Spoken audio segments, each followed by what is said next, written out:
A paz do Senhor Jesus Cristo, que as riquezas de Cristo abunde em seus corações. Estamos mais uma vez aqui para vos trazer um ensinamento bíblico, sempre lembrando que o nosso canal é exclusivo para discipulado. Pode ser que a gente coloque uma mensagem, uma pregação, mas ele foi criado para isso, para discipulado, né? Então vamos falar hoje sobre o curso Evangelismo de Oração. O tema hoje é a segunda parte do tema, é a unidade 5, né? E a segunda parte do tema Como Transformar o Clima Espiritual, parte 2. No vídeo anterior, na lição na unidade 4, nós falamos sobre o clima hostil, que a qual foi criado no início do ministério do Senhor Jesus Cristo. Lembrando que o ministério dele não foi um ministério começou de vento em popa. Houve um problema dos demônios, do diabo. Quer dizer, eles na verdade estavam investindo contra o ministério do Senhor Jesus Cristo. É bom lembrar também que talvez você não saiba, mas talvez você saiba, e eu queria lembrar você sobre isso, né? Que às vezes nós, queridos irmãos, vivemos, sabe, numa situação tão assim, pensamos como é que pode o meu ministério acontecer isso, o meu ministério acontecer aquilo. Então a gente na verdade tem que entender que o que nós aprendemos aqui, né, sobre esse problema hostil que começou o ministério de Jesus, foi justamente que acontece com a gente, né? Todo ministério ele tem o seu problema, né? Então eu estou aprendendo que nada começa em mar de flores, né? Se você hoje tem um ministério aí que está em mar de flores, então alguma coisa está errada, né? Muito errada. O ministério de Jesus começou com as investidas de Satanás. Então, o curso passado, né, a unidade passada, nós falamos muito sobre isso e hoje vamos falar diferente, né? Agora, o clima, né, ele tem uma mudança completamente drástica, né? Drástica. O clima agora ele muda, né, de hostil para um clima mais saudável. Agora, né, os ataques satânicos não estão não vão ser vivenciados ou evidenciados como foi, né, até os primeiros 9 capítulos do livro de Lucas. Agora, a partir do capítulo 10, as coisas mudam. Mas aí me chama a atenção que no capítulo 11, no versículo 1, né, temos aqui uma coisa interessante que me chamou muita atenção quando eu estava preparando essa matéria. Escute somente aqui, capítulo 11, versículo 1. Olha o que diz. Certo dia Jesus estava orando em determinado lugar. Tendo terminado, um dos seus discípulos lhe disse: Senhor, ensina-nos a orar como João ensinou aos discípulos dele.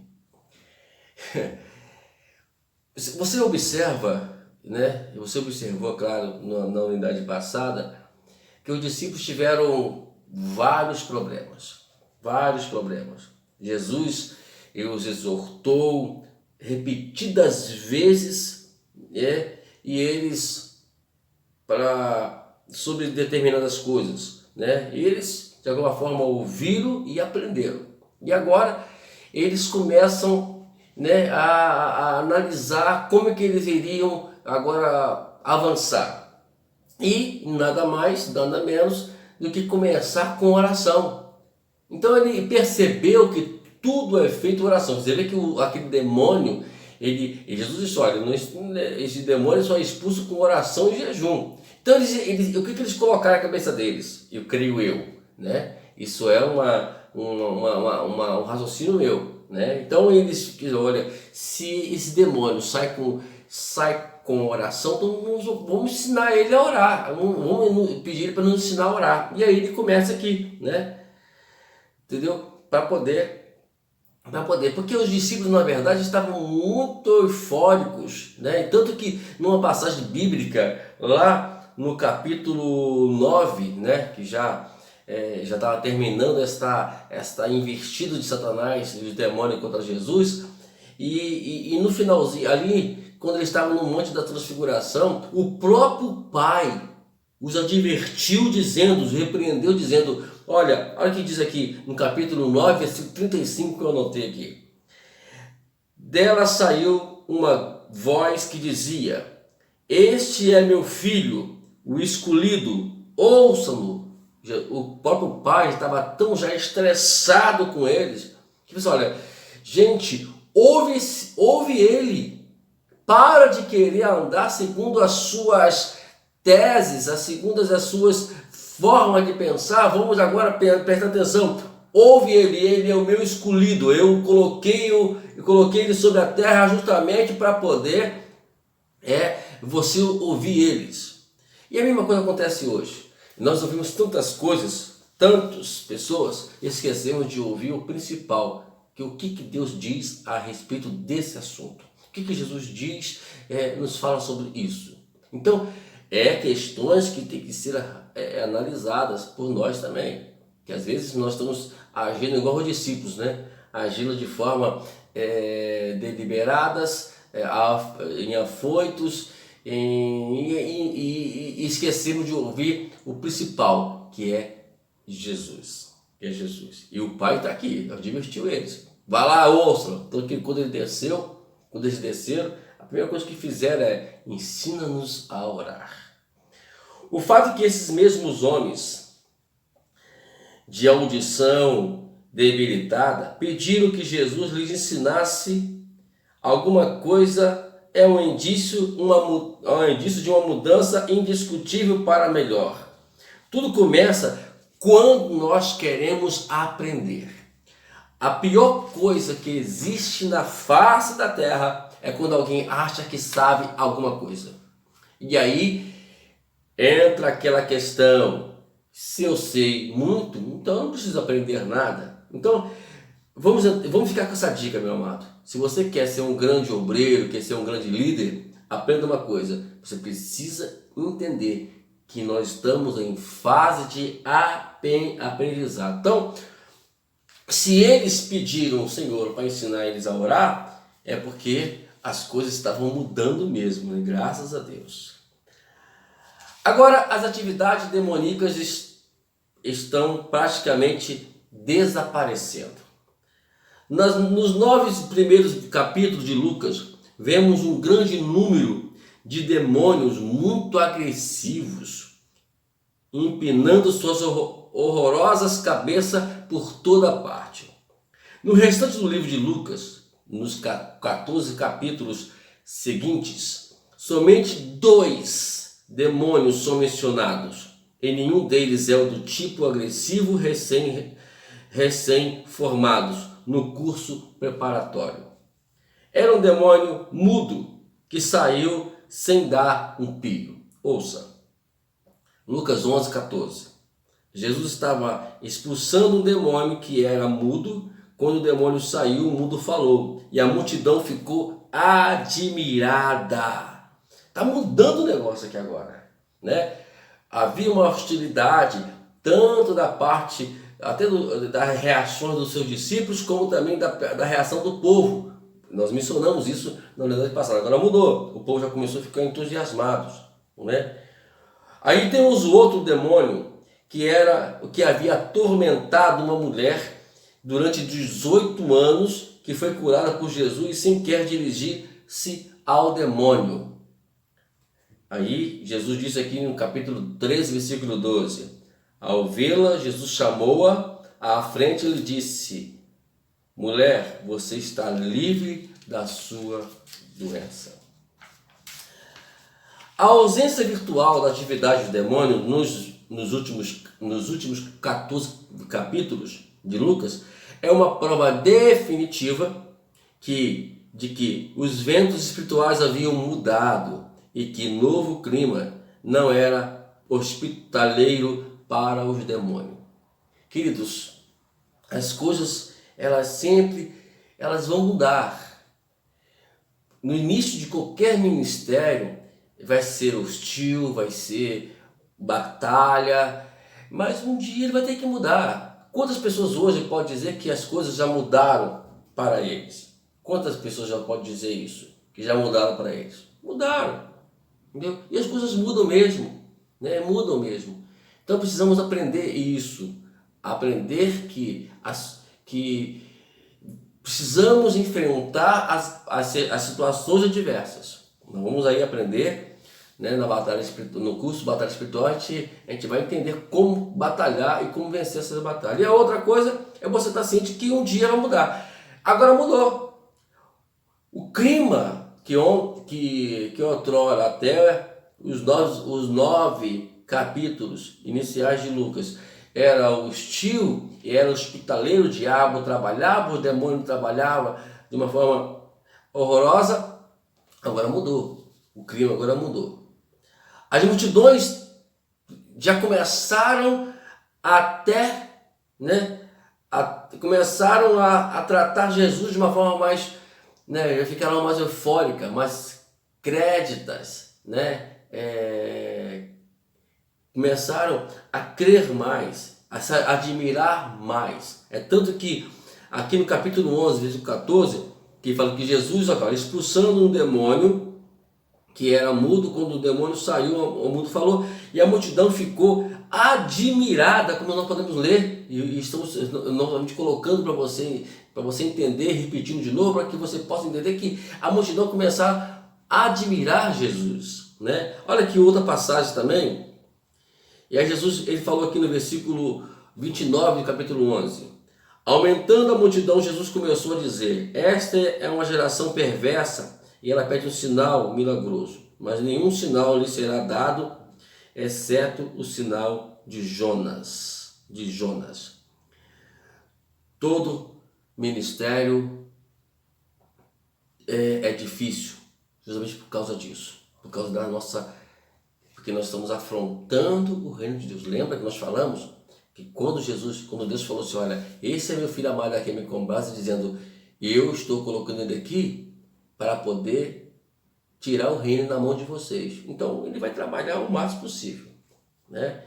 Então podemos ver aqui que, diferentemente do tempo em que os amigos, concidadãos estrangeiros se voltaram contra ele, a multidão estava agora fluindo na direção de Jesus.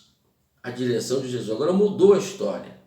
Mudou. Agora a multidão que outrora estava contra Jesus, agora está a favor de Jesus, né? Então, querido, evangelismo é isso mesmo. Se você quer trabalhar no evangelismo, que você quer se posicionar como um grande evangelista e anunciar o evangelho, pregar o evangelho para as pessoas, entenda uma coisa: você vai ter que enfrentar tudo isso. Não adianta nada, né? Lucas 16 diz assim: e a lei e os profetas profetizaram até João, desde o tempo em que diante estão sendo pregadas boas novas do reino de Deus, e todos tentam forçar a sua entrada nele. Então essa é o reino. O reino de Deus não é uma coisa que é fácil, tem que forçar. Vamos lá.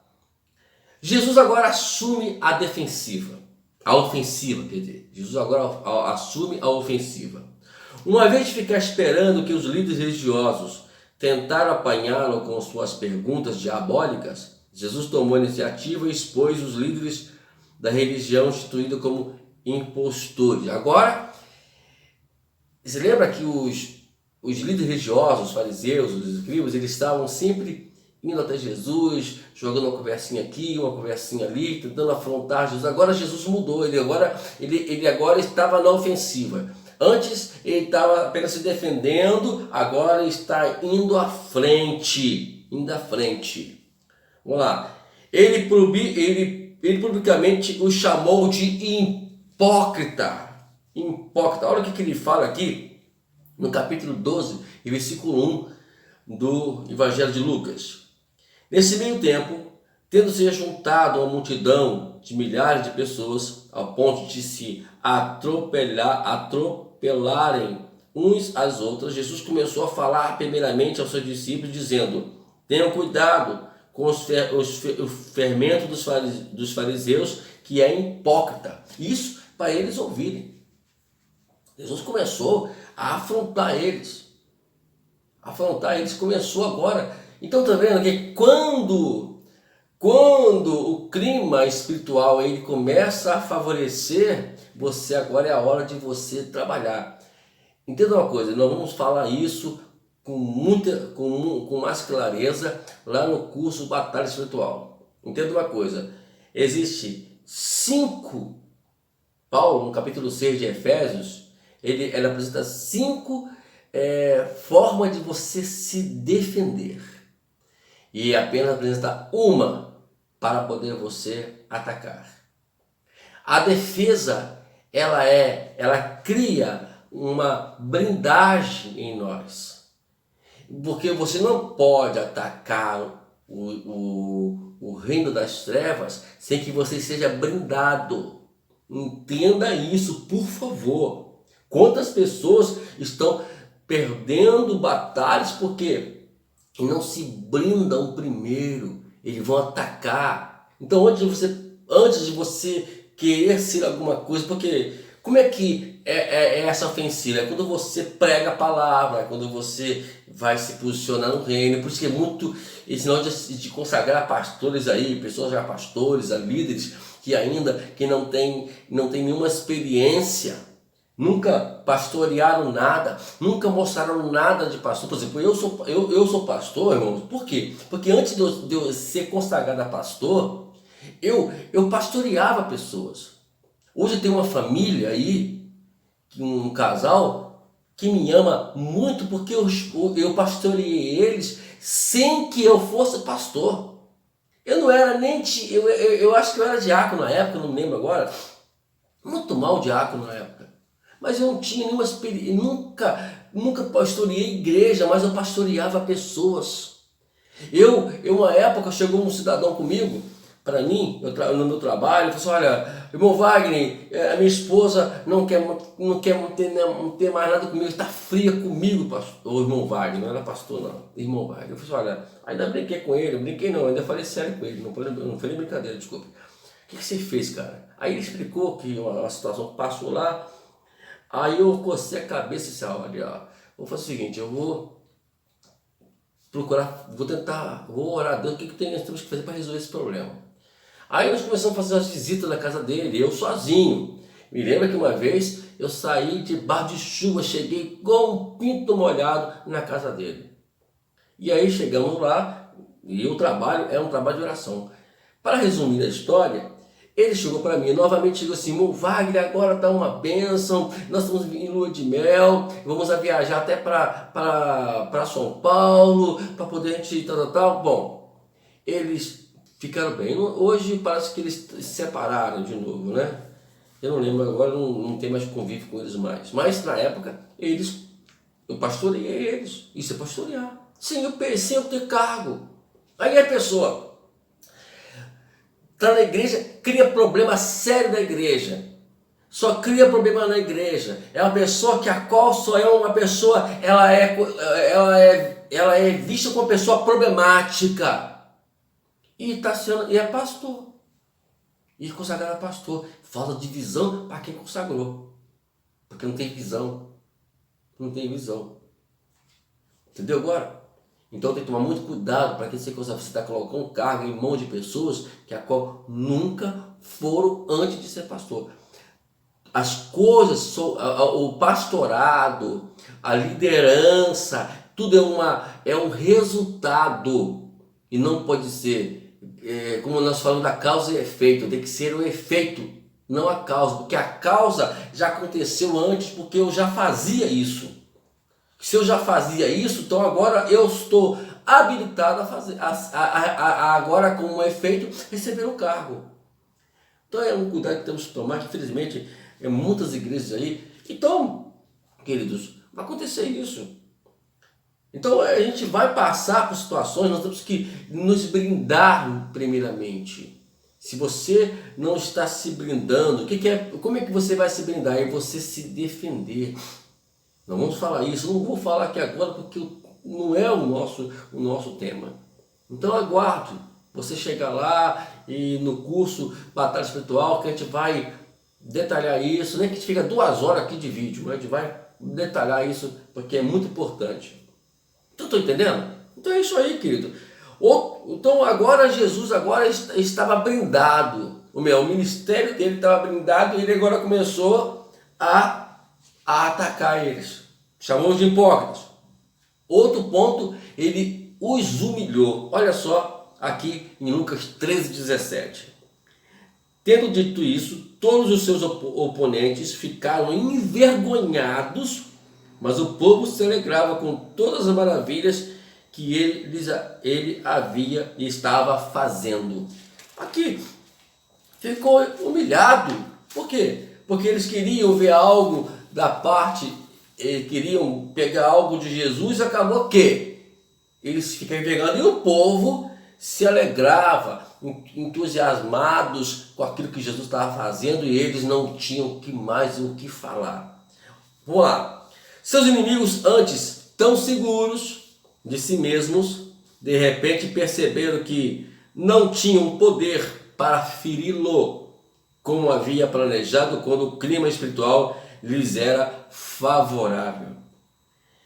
Então, vejamos lá, eles agora não tinham como reagir às obras que Jesus fazia. E não tinham fazer. Então o que eles fizeram?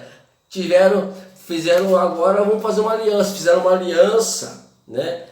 E com Herodes, e agora queriam que Herodes que fizesse alguma coisa em relação ao problema. Agora jogar essa bomba para a mão de Herodes.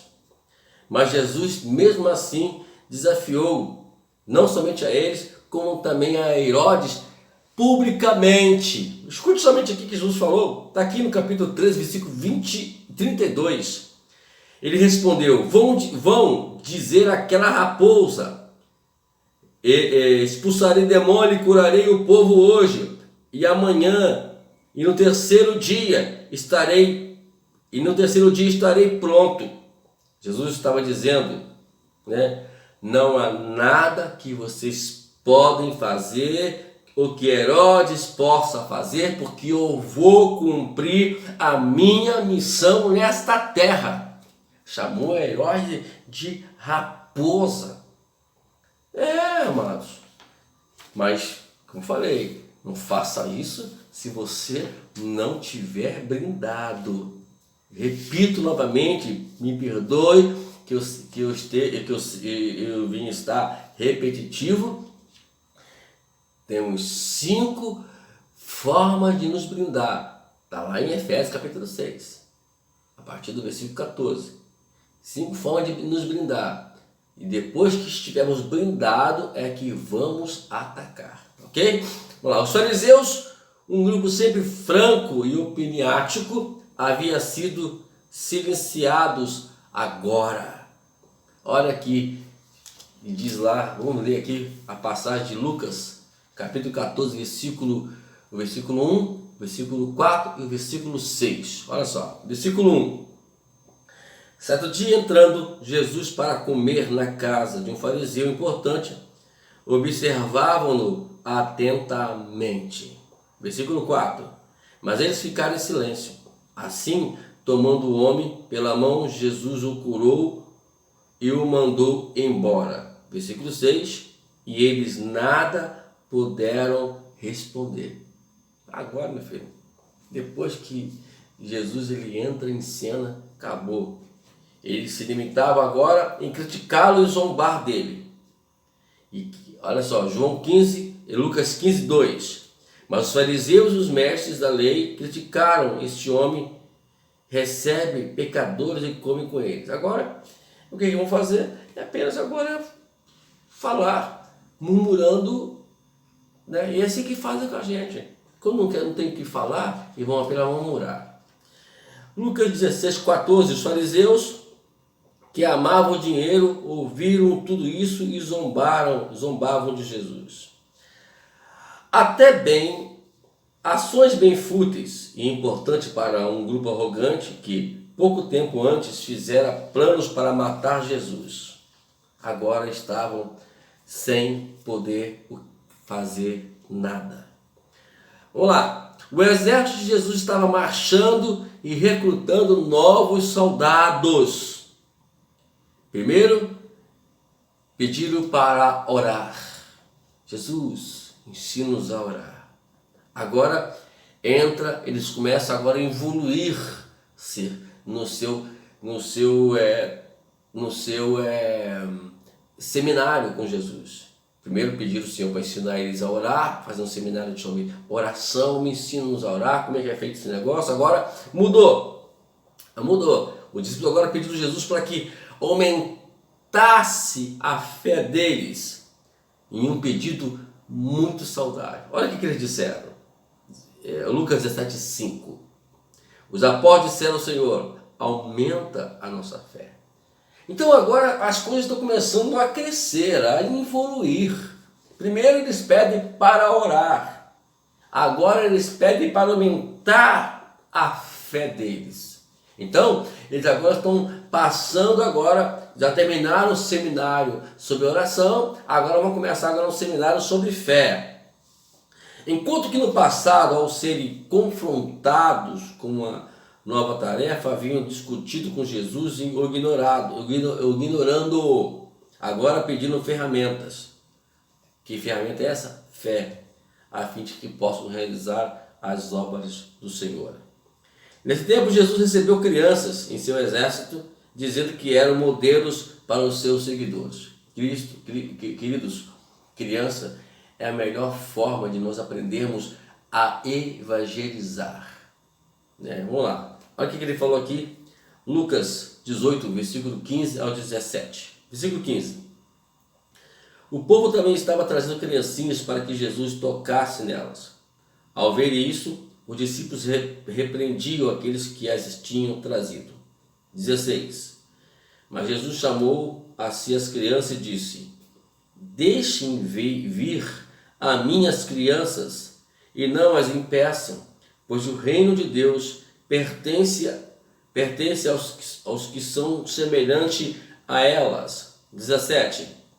Digo-vos a verdade, quem não receber o reino de Deus como uma criança, nunca entrará nele. Criança é o exemplo para nós podermos aprender como sermos um participante do reino de Deus. Então olha para a criança. E eu particularmente amo as crianças. Quando eu ainda pastoreava a igreja, estava lá pastorando o ministério onde nós criamos, as crianças me amavam. Olha que eu brigava com elas, hein? Brigava muito. Nossa Deus, mesmo assim, tinham duas meninas lá que a primeira coisa que quando eu chegava faziam festas, me abraçavam. Era uma coisa magnífica, né? Muito bom isso. Muito bom isso. Mais adiante de Jericó, um pobre cego foi curado e toda a cidade foi ganha. Aí as coisas vão começar a funcionar, né? Vão começar a funcionar, porque aí você vai começando as coisas surtirem efeito, e aí vai aglomerando mais pessoas.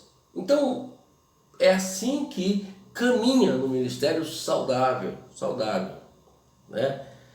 Imediatamente, ele recuperou a visão e seguia Jesus glorificando a Deus. Quando todo o povo viu isso, deu louvor ao Senhor. Olha o que diz aqui, Jesus dizendo isso, né? Esse é o versículo a qual nós podemos ler. Eu vou ler ele todo, né? Capítulo 18, versículo 42 e 43, para você entender, né? Jesus lhe disse: recupera a visão e a sua fé o curou. Aí imediatamente, versículo 43, imediatamente ele recuperou a visão e seguia Jesus glorificando a Deus. Quando todo o povo viu, deu louvores ao Senhor. E as coisas começaram a funcionar, né? Agora, temos um capítulo decisivo. Não tem aquela coisa que eu, né, hoje, gravando esse vídeo, meu time tá ruim pra caramba, né? E a gente fica de olho no jogador do outro time. Poxa, aquele cara podia jogar no meu time. Poxa, e daí você, para poder existir uma briga, né? Quem sabe eu torço pro Vasco da Gama, né? Vascão. Eu sempre falo com meu neto, é difícil colocar essa camisa dele. Vasco. Aí fica aquela briga, lembra? Aquela briga entre jogadores que jogavam no time do Vasco, depois jogou no time do Flamengo, depois voltou pro Vasco de novo. E aí fica aquela coisa, aquele cara vai e faz um gol contra o seu time. Meu Deus do céu. Dá uma raiva, né? Dá uma raiva danada, rapaz. Poder pegar, rapaz. E, né, tem um camarada aí que jogou no time do Vasco, no Flamengo.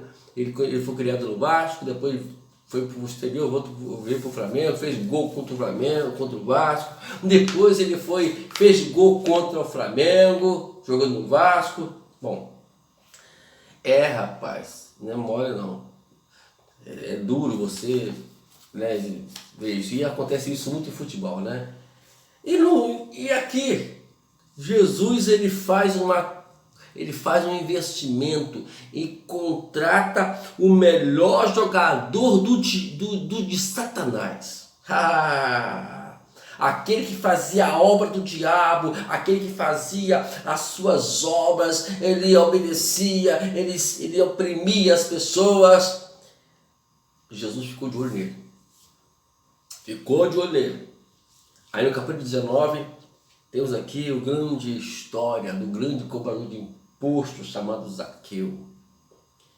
Ele agora se converte ao Evangelho.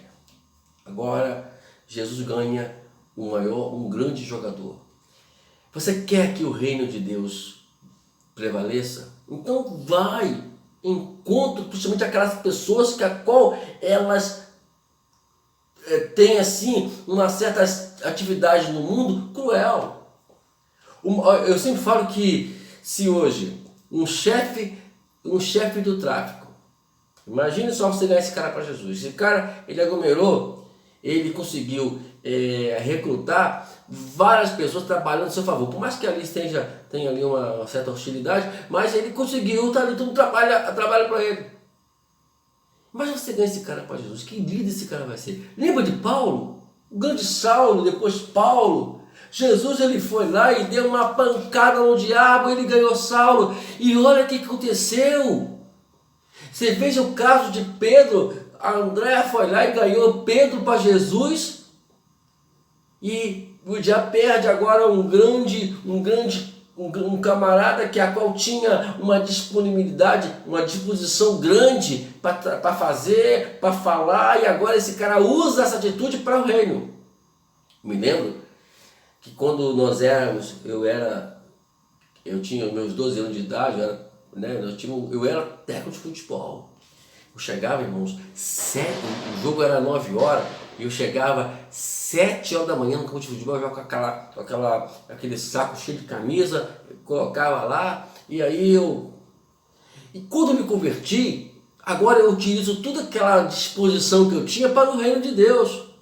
Aquela ordem, aquela questão de pontualidade, de horário, e assim por diante, e a mesma disposição de liderar como liderava lá os meus meninos que eu era mais, eu era mais menino do que eles na época, mas eu liderava eles. E aconteceu isso comigo. Quando eu me converti, eu sempre falo isso nos nossos estudos aqui, quando eu me converti, né, menos de um ano de crente, queridos, eu já liderava um grupo de evangelismo. É por isso que quando eu estou falando aqui de evangelismo, eu tenho propriedade, eu tenho experiência sobre esse assunto. Porque eu me converti, eu com menos de um ano de crente, eu já liderava isso. Para quem está vendo a mensagem e talvez lembre a Cruzada Emanuel. Meu amado, né? Então, queridos, é assim que temos que fazer, né? Com a tática de jogo do diabo agora em frangalhos, Jesus começou a dispará-lo para cá. Multidões vieram a ele de todas as partes, havendo-se se tornado seus discípulos e exerceram um papel ativo na sua missão, né? Então, queridos, aí começa as histórias mudar. Agora aquelas pessoas que faziam as obras de Satanás, agora estão fazendo a obra de Deus. Então o alvo é esse. É esse, você ir lá, trabalhar, orar para essas pessoas. Eu tenho quase certeza, ou tenho certeza, né? Não sei se alguns irmãos aí vão poder concordar comigo, que quando Estevão estava sendo morto, aquilo chamou a atenção de Saulo. E de repente, aquela morte de Estevão, ela veio como um auto de avaliação de si mesmo, na pessoa de ele mesmo, Saulo de Tarso, avaliando a si mesmo. Então, queridos, vale a pena. Tem coisas que às vezes tem que acontecer para glorificar o nome do Senhor.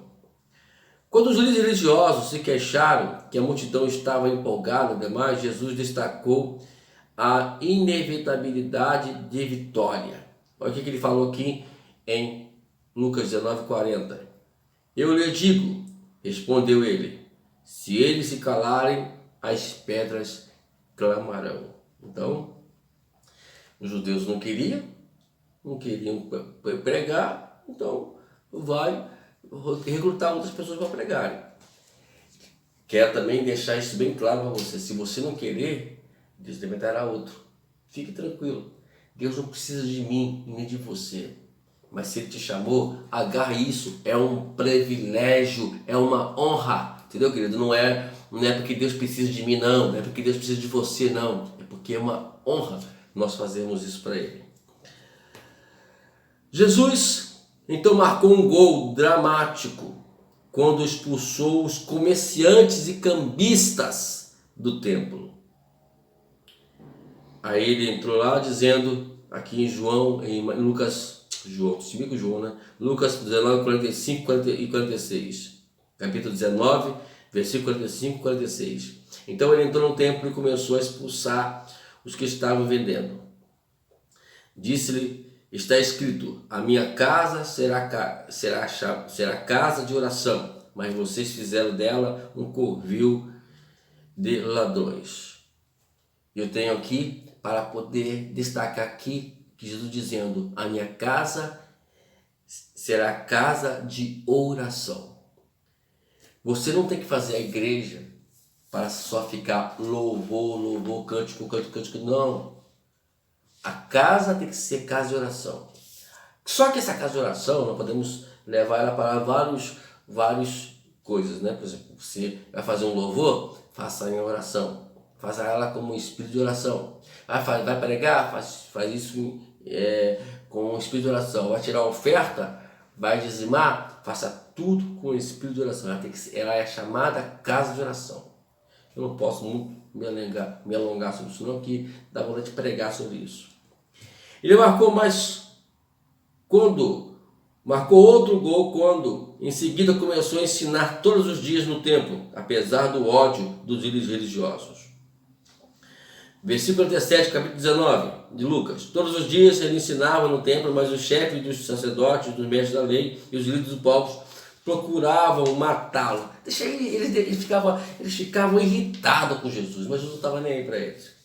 Isso é muito significativo porque o templo era a cidade dos líderes religiosos. Jesus assumiu o controle do lugar e transformou em seu púlpito. Então vamos transformar o ambiente, as cidades, como seu púlpito de pregação, do seu lugar de trabalho, né? Na sua escola, para quem já voltou à atividade escolar, na sua casa, na sua vizinhança, enfim, seja seu púlpito. Vamos lá, as multidões tão desprezadas pela religião instituída, tornou-se seu escudo que impossibilitou que os principais sacerdotes e escribas sequer tentassem ferir. Olha isso que diz aqui, Lucas 19, 48. E todavia não conseguiram encontrar uma forma de fazê-lo, porque todo o povo estava fascinado pelas suas palavras. Agora mudou. Aquele povo que queria matar Jesus, agora um povo que agora estava sendo como um escudo. Os fariseus agora, e os seus inimigos não tinham como chegar até Jesus, porque vai fazer o quê? Vai matar o cara, vai criar uma revolução. Então eles tinham que ter cuidado. Cuidado. E eles agora estavam mais furiosos, agora não tinha como fazer isso. Como que eu vou matar esse cara? Como é que vamos acabar com ele? Se a multidão agora está fascinada por ele. Vamos lá. Nos dias em que seguiram a oposição de Jesus, envaeceu-se quando os seus inimigos foram desacreditados e recuaram envergonhados. Nesse período, o clima espiritual era o oposto dos dias do desalento registrado no capítulo 9. Jesus preferiu não responder mais às indignações da oposição. Os líderes religiosos, que antes tinham grande influência sobre o povo, ficaram com medo das multidões que cercavam Jesus, um fato que os forçou a enviar espias, já que não se atreviam a aproximar-se deles. A missão dos espias, qual era? Vigiar Jesus de perto e apanhá-lo numa declaração subvertida que os permitia entregá-los aos governantes romanos. E agora, eles queriam observar Jesus. E aí enviaram espias para quê? Para que eles pudesse pegar alguma coisa para que pudesse entregar eles ao governante. Não tinha mais o que fazer. Estava difícil para eles. Escute somente aqui, capítulo 20, versículo 20 de Lucas. E pôs-se a vigiá-lo, eles mandaram espiões que se fingiram justo para apanhar Jesus em alguma coisa que ele dissesse, de forma que eu pudesse entregar ao poder e autoridade do governador.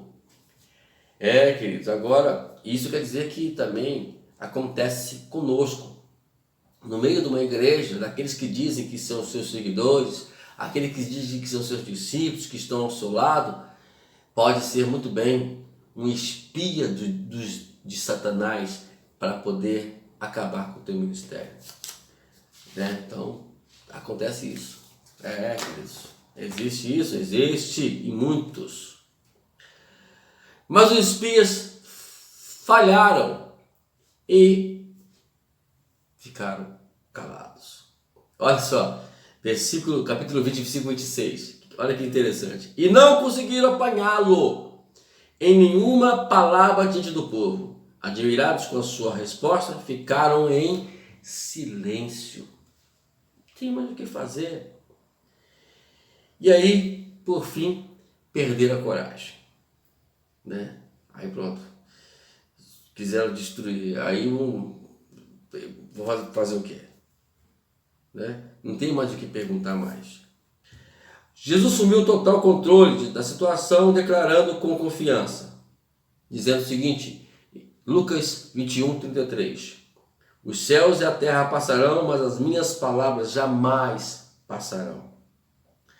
Já que não havia oposição significativa e com o apoio irrestrito da multidão, Jesus tomou posse do território dos seus inimigos. É assim que ele vai. Primeiramente, a gente passa por algumas opressões, por situações diversas, como que é registrado nos primeiros 9 capítulos de Lucas, e depois a gente vai tomando posição até que a gente toma o território de Satanás. Tomar o território de Satanás não é uma coisa tão simples como você imagina, que nós podemos ver aqui na unidade passada, justamente com essa unidade hoje. Então essa unidade tem que ser, tem que ver as duas unidades, tanto a passada como a de hoje, e temos a terceira ainda, sobre esse tema ainda. A gente vai falar na próxima unidade, na unidade 6. Então não é simples. Não é simplesmente você pegar, entrou e pum. Não, como eu falei, tem que haver uma preparação. E voltando novamente ao que nós tínhamos dito anteriormente aqui nesse vídeo, essa mensagem é que, primeiramente, temos que nos preocupar em nos proteger, nos blindar, para depois atacar, tá ok? Tome cuidado quando você quer atacar Satanás sem estar blindado. É apenas um suicídio, você vai morrer. Aí aqui em Lucas 21, versículo 37 e 38 disse: Jesus passava o dia ensinando no templo, ao entardecer saía para passar a noite no monte chamado Oliveiras, e todo dia de manhã cedo ouvi-lo no templo. E todo o povo ia de manhã cedo ouvi-lo no templo. Bom, e aí vemos que as coisas começaram. Eu sei que pertencer ao ministério hoje não é simples. Você hoje estar no ministério não é fácil. Mas você tem que prosseguir. Se a opressão hoje está ferrenda em sua vida, se ela está forte em você, saiba que tudo isso é uma forma de você preparar você para as coisas grandes. Lembra que eu vou voltar, você precisa aprender a se blindar, né? Então não fique de fora do curso a batalha espiritual, para que você possa aprender como se blindar, como se preparar para poder depois atacar. Não aceite propostas. Me lembro que uma vez um pastor, eu era diácono na época, e recentemente eu tinha passado por uma situação muito complicada, pessoal, e o pastor chegou para mim. Eu sempre fui essa pessoa que eu sou hoje, eu nunca mudei, né? Eu sempre fui uma pessoa, eu só estou melhorando a minha maturidade, né? Estou me amadurecendo mais, mas essa forma espontânea para a obra, essa forma que eu tenho de sempre estar envolvido com o reino de Deus, eu sempre fui assim. E o pastor gostava de mim pra caramba. E ele chegou para mim e queria me consagrar ao presbitério.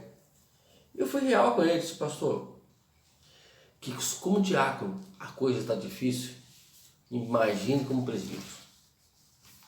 Então, foi assim que ele ficou chateado comigo, né? Mas eu não vou aceitar nada numa proposta sem ter estrutura para isso. Então não aceite.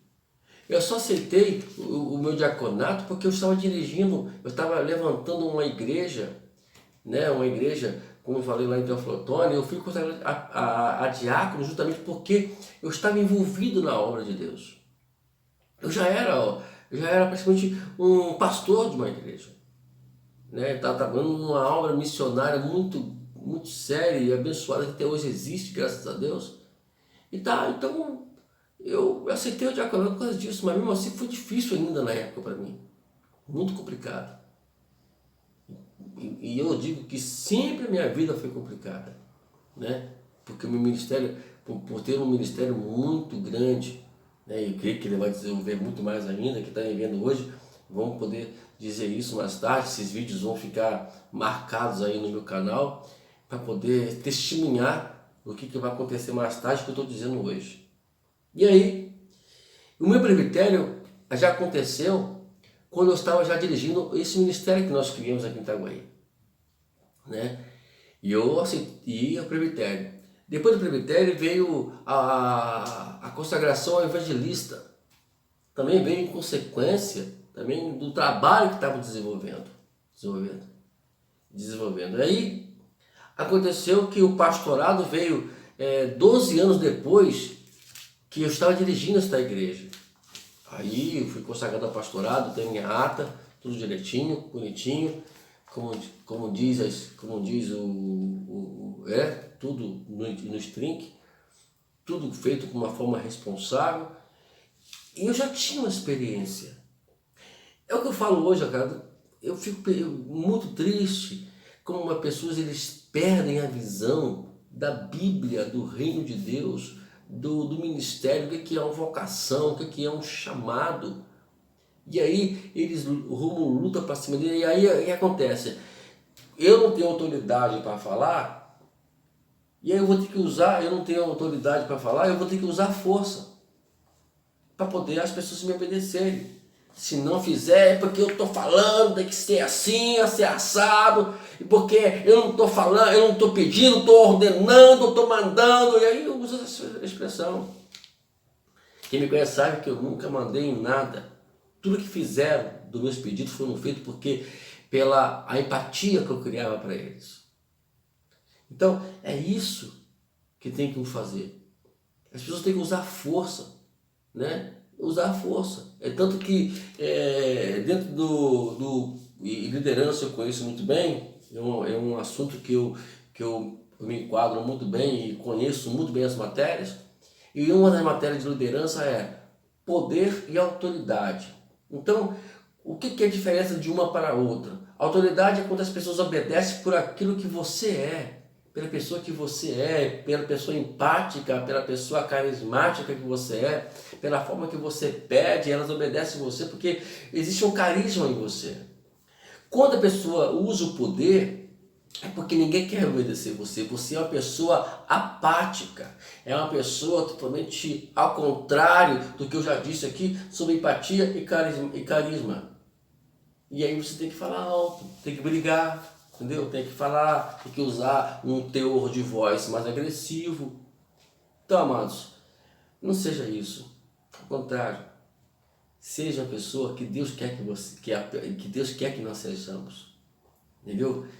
E você tem que crescer. Se você está vivendo assim, então é sinal que você tem que mudar a sua forma de ser e começar a fazer como os discípulos. Entra para o seminário. Primeira matéria. Ensina-nos a orar, Senhor. Segunda matéria. Nos ensina a ter fé. Fé e oração. Tudo que eles precisavam, tudo que nós precisamos aprender a dia a dia. Aprendermos a orar. Porque nós não sabemos orar como convém, como diz Paulo, e Paulo fala sobre isso, e aprender a ter fé. Isso é viver em seminário constante. Deus te abençoe. Estamos aí para poder no próximo vídeo falar sobre a terceira parte do tema como transformar o clima espiritual. Deus te abençoe em nome de Jesus e tenha um dia abençoado e que Deus te dê sabedoria, força e graça a cada dia. Amém? Deus te abençoe.